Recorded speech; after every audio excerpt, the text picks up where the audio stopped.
বাধ্যতামূলক গাড়ী চলাই থাকোঁতে নকৰিব গাড়ী চলোৱাৰ সময়ত সদায় বেল্ট ব্যৱহাৰ কৰক বিপৰীত দিশত গাড়ী নলবাৰী জিলা পথ সুৰক্ষা সমিতিৰ দ্বাৰা জনসাধাৰণৰ জ্ঞাতাৰ্থে জনোৱা হ'ল যে যিসকল ৰাইজৰ গৰু কাৰ্যসূচী চলি আছে আৰু সেই কাৰ্যসূচীৰ এক বিশেষ অংশ হিচাপে আৰু পথ সুৰক্ষাৰ ক্ষেত্ৰত জনসাধাৰণক এটা জাগৰণ সৃষ্টি কৰিবৰ নিমিত্তে আজি আমি এই নলবাৰী চহৰৰ মাজেৰে তিৰংগা পতাকা লৈ বাইক ৰেলীৰ আয়োজন কৰিছোঁ আৰু মই ভাবোঁ যে ইয়ে আমাৰ দেশক ভক্তি জগাই তুলিব এই জাতীয় পতাকাখনৰ প্ৰতি আমাৰ যি শ্ৰদ্ধা সেই শ্ৰদ্ধাক আকৌ এবাৰ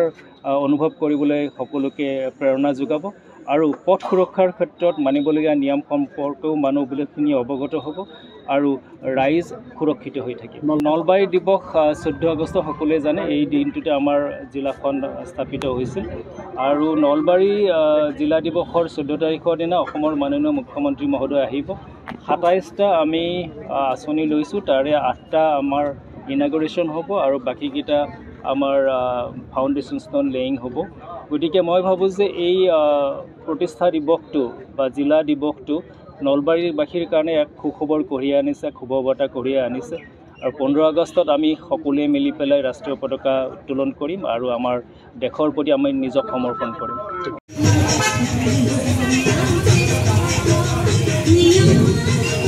হেল্ল' ইতিমধ্যে আমি গম পাইছোঁ ডিষ্ট্ৰিক্ট কমিশ্যনাৰ অনুৰোধ দুচকীয়া বাহন চলাওঁতে চালক আৰু আৰোহীয়ে হেলমেট পৰিধান বাধ্যতামূলক গাড়ী চলোৱাৰ সময়ত সদায়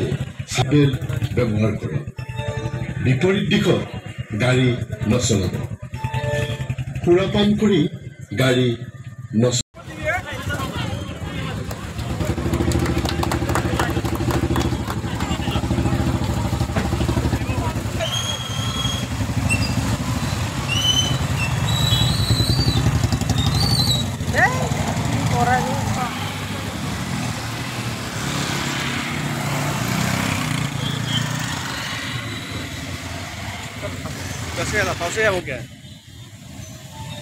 নলবাৰী জিলা পথ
ধন্যবাদ